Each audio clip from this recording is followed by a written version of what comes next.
Morning, everyone. You know, when you think about all the agencies that fall under the various umbrellas of federal, state, and local governments, no agency at any of those levels, federal, state, and local, gets the attention and the scrutiny that law enforcement gets. And that's understandably so. You know, we remain the profession that can take someone's freedom away by charging a person with a crime, and we remain the profession that can use deadly force when justified. So when we self-imposed this body camera release policy about 4 years ago, we did it because we know our community demands transparency from their local police department. So here we are today within the 30-day time frame. A lot of work goes into not only preparing this body-worn camera package. You also see from the video that there is what's equivalent to a GoPro that belonged to Mr. Wally in the car, that belonged to him, so we retrieved that footage as well. And then the coordination that we have to do in the meantime with the involved police officers and their families, and the coordination we have to do with Mr. Wally and his family. So a word on the loss of life. It's always regrettable when a life is lost. It is regrettable that Mr. Wally is no longer with us. You heard him articulate during the traffic stop that he has 4 kids. He, in fact, does have 4 children, and he lived nearby. He's married with 4 children, and the impact on those children is unimaginable, and they'll carry that with them the rest of their lives. So we take that very seriously. We also realize in this particular scenario that we're very fortunate that we didn't have 2 police funerals, because it was just by, or thanks to rather, some strategic thinking, actions by our police officer, who you see on the passenger side of the car. His actions, his deployment of that deadly force saved the lives of the 2 officers who were on the driver's side of the car. There's no doubt about that. Both the officers sustained gunshot wounds. I think we've described this since this occurred on April 23rd, but if we haven't, a singular bullet traveled through both extremities, both arms of both those officers. The first officer, the bullet traveled through his bicep, out the other side, and then traveled in and out of the forearm of the second officer to his immediate right. And that same bullet traveled across the street and shattered the rear window of a parked car in the Briarwood shopping center. The footage is certainly compelling. And thankfully, the existence of body camera footage now puts police leadership, myself included, in a position to review it in real time and to comment on it in a way that our community now expects police departments and police leadership to comment following a critical incident. What happened? What's your assessment? They know it's preliminary. They know that the facts and circumstances can change. But what we describe at the scenes of these incidents, we'll only say things that we know are true and not subject to be changed pursuant to further investigation and information. So well, I stand ready to take any questions, comments. I can imagine what some of them are.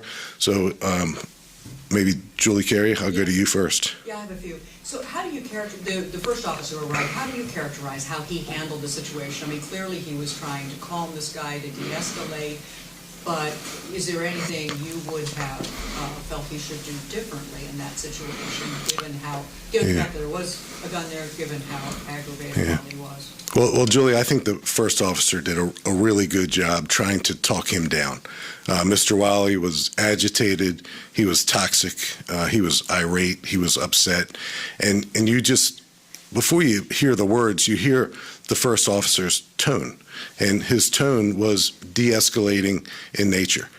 He told Mr. Wally that you must be having a hard day. He even told Mr. Wally, when the sirens for the backup officers were coming down the street, that his partners were coming and not to be alarmed by it. So I think he did the best under a very difficult set of circumstances. In that scenario, it would be malfeasance for a police officer to walk away from that traffic stop. We certainly can't do that. We know he was armed. We saw how agitated he was. He was hostile. And to simply allow that motorist, just because it was a tough set of circumstances and you're being screamed at and cursed at and yelled at, that's what we're paid to do.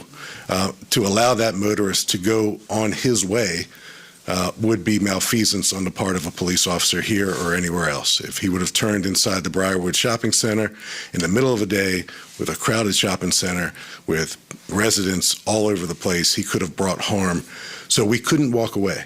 So, what does he do? He requests a supervisor to respond to the scene. He requests backup officers, but he's certainly engaging in the meantime in what we think are de-escalating verbal behaviors to try to get Mr. Wiley to a better place. We have another piece of that I think addresses your question too. In addition to the criminal and administrative investigations that occur simultaneously following an incident like this, we also have, and we stood this up a few years ago, a performance review board. A performance review board is an internal group that looks at any tactical or training or equipment improvements that may or may not have occurred or are subject to be noticeable during an incident like this, so we can get better with training, with equipment, with policy. So all those things are occurring at the same time. And assuming that's still underway. The Performance Review Board, yes, they've already met. They'll probably meet again. But the criminal investigation regarding the lawfulness of the deployment of deadly force is underway. That will eventually go to the Commonwealth's attorney, and they'll ultimately make a decision to decline to prosecute or not. And the administrative investigation is underway as well. I couldn't see clearly in that video where the gun was originally, or maybe until the moment he picked it up. Where was it when he declared he had it? Where was it? That's a good question, and I think you'll see in the larger packages that you were sent it more clearly when you look at it again. I know it's probably the first time you all have seen it. So he's wearing a gun belt, not unlike the gun belt that I'm wearing. His holster, and it's outside of his clothing, it's a gun belt. And his holster is on the right side. His magazine pouch that was carrying 2 magazines was exactly where mine is, on the left side. And it was visible. He was lawfully carrying a firearm. So some of the questions that we've received in the meantime was, how can he lawfully carry a firearm in Virginia if, in fact, he's been charged with crimes in the past? How, in fact, can he carry lawfully a firearm open carry, if he's had some of his criminal cases diverted to the mental health docket? How can he continue to do that? And the answer is, lawfully, he can. So Mr. Wiley was lawfully, openly carrying a firearm. He was not a convicted felon. He was not. Mike. I know in the packet it says here, like it's on April 24th, that the 2 officers were shot by a round from Mr. Wiley. Suspect. Yeah. And you'd be able to confirm that round came from that gun, as opposed to the officers who were shooting through the passenger side window. Yeah, absolutely. We know that. As a matter of fact, it's forensically provable, and it's forensically, ballistically been proven that the bullet that was fired by Mr. Wiley exited his firearm and traveled through the arms of both of our police officers. The officer on the passenger side of the car, who's a relatively young police officer, and I credit really our training and the quality of our instructors in our police academy and our firearms range. He deployed deadly force in a very tactical, strategic way, because he was in a crossfire type environment. But when he deployed deadly force, saving the lives of his peers, he deployed deadly force in a way that his rounds struck, and only struck, Mr. Wiley.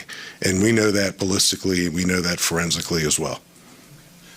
Assuming that some of the things that Mr. Wiley was saying at the beginning are true, was he in the country as a refugee, as part of, withdrawal maybe of a government organization or the Army, et cetera, that he may have been assisting them in another country? So we've been in contact with not just the U.S. Attorney for the Eastern District of Virginia, but we've been in constant contact since the day of this incident with the FBI, Washington field office. So here's what we know about Mr. Wiley. He's been in our country lawfully since 2014. In fact, he did work with American military forces overseas prior to 2014, and I believe that's what gave him the pathway to be lawfully present in the United States. So he's been here lawfully since 2014. He's with his family now, his 4 children and his wife. The references that you'll hear him make to the Taliban are historical references. So the FBI has shared with us that there are no open, ongoing, current investigations or any insight that they have into Mr. Wiley whatsoever. But that's important to know. But his immigration status was, one of the first questions that was brought up on the day of this event, and I can say that he's lawfully present in the United States. Okay, so was he in here on a visa? Was he a citizen? I mean, had he been? Yeah, so the exact particulars of what type of documents allow him to be present lawfully in the United States, I don't have immediately available to me, but it's been shared with us by federal law enforcement that he is lawfully in the United States. And just one other thing along this line of talking, I understand there were FBI and maybe ICE people who were at the scene. Can you confirm that? At the scene of this incident? No, they were not. I don't know where you got that, Mike. No, that's bad information. Yeah, I hope you didn't make it up. I hope I didn't. Yeah, bad. Yeah, Must be something. Julie. Just a finer point on him, was he a translator for U.S. forces in Afghanistan, or what do you know specifically? I know he provided translation services. I know that because that's what our federal partners have shared with us. Yeah. They've been very open about this. Because yes, Yeah, okay. yes, ma'am. One of the bullets, a bullet wound up in a car over at Greenbrier. Do you know which bullet that was? That was Mr. Wiley's. So if you can imagine, he's able to discharge his firearm one time and one time only. And when you watch the body camera footage again, and when you watch Mr. Wiley's own camera again, you will see that when he takes his firearm out of his holster, there is not a bullet already in the chamber. So Mr. Wiley takes the slide of that firearm and pulls it all the way back, which chambers around from the magazine into the chamber. He does that very, very quickly. There's no doubt in our minds that Mr. Wiley has been trained in the manipulation and the use of firearms at a high level. So when he takes his firearm out of his holster, he racks around, puts around from the magazine in the chamber, and he fires it. We know that he attempted to fire additional rounds, but the second round he attempted to fire, there was a malfunction in that effort. And he still, in spite of that malfunction, conducted a malfunction drill, for lack of a better description, to try to rechamber another round. And that was unsuccessful.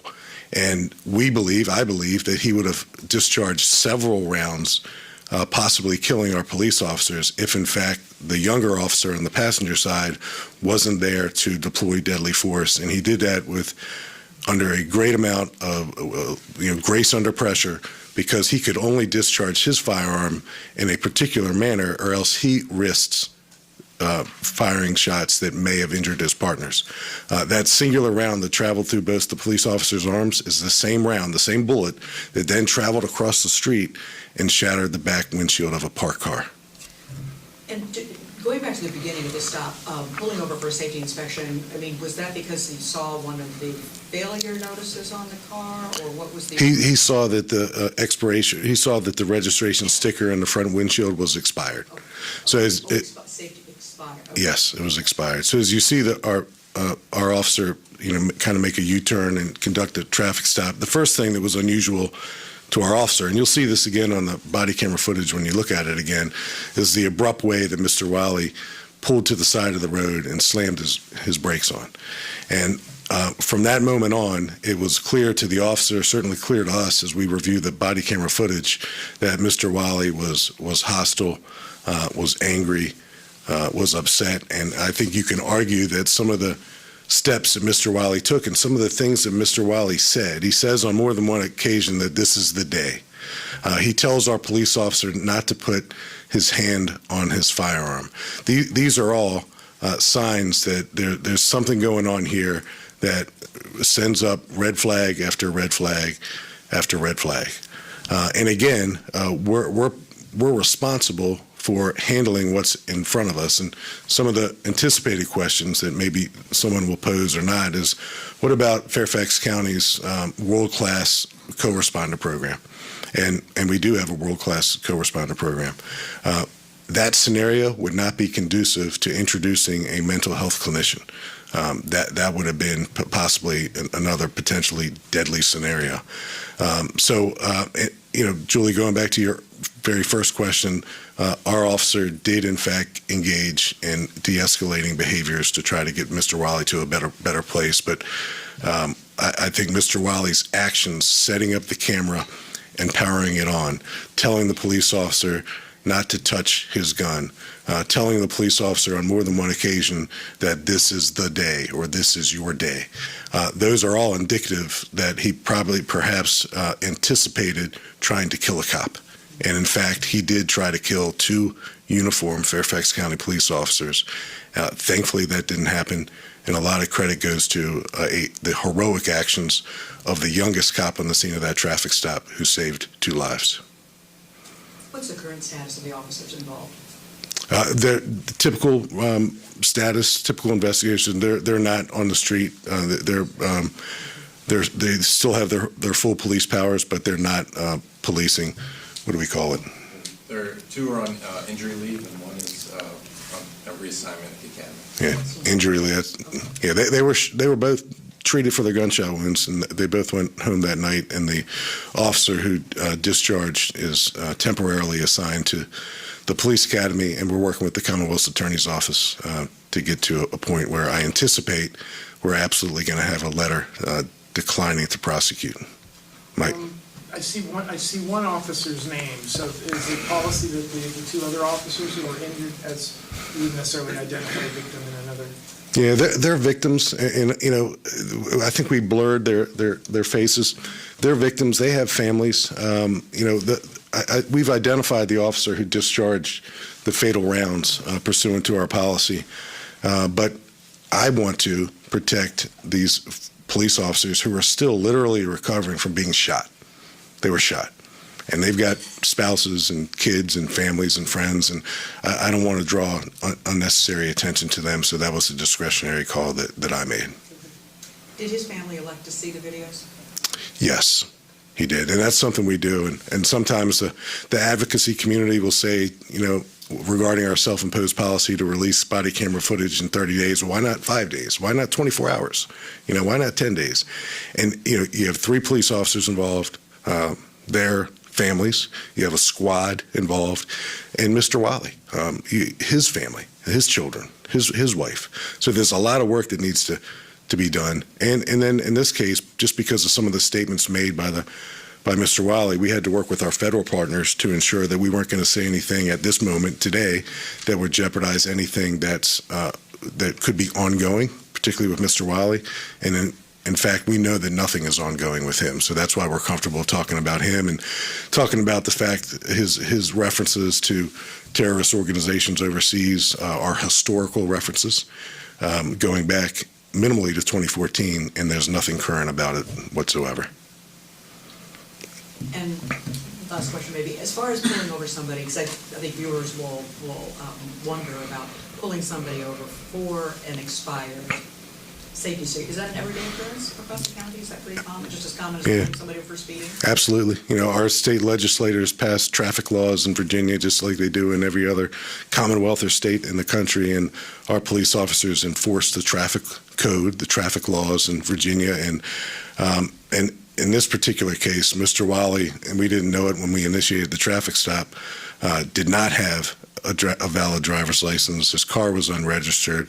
So a lot of times what seems like a minor infraction that amounts in a lawful traffic stop, and in fact this was absolutely a lawful traffic stop, leads police officers to discover other things that are afoot. And that's why we're so dedicated, and we remain dedicated to traffic enforcement, traffic safety in Fairfax County, because it's important for us to to do those types of things.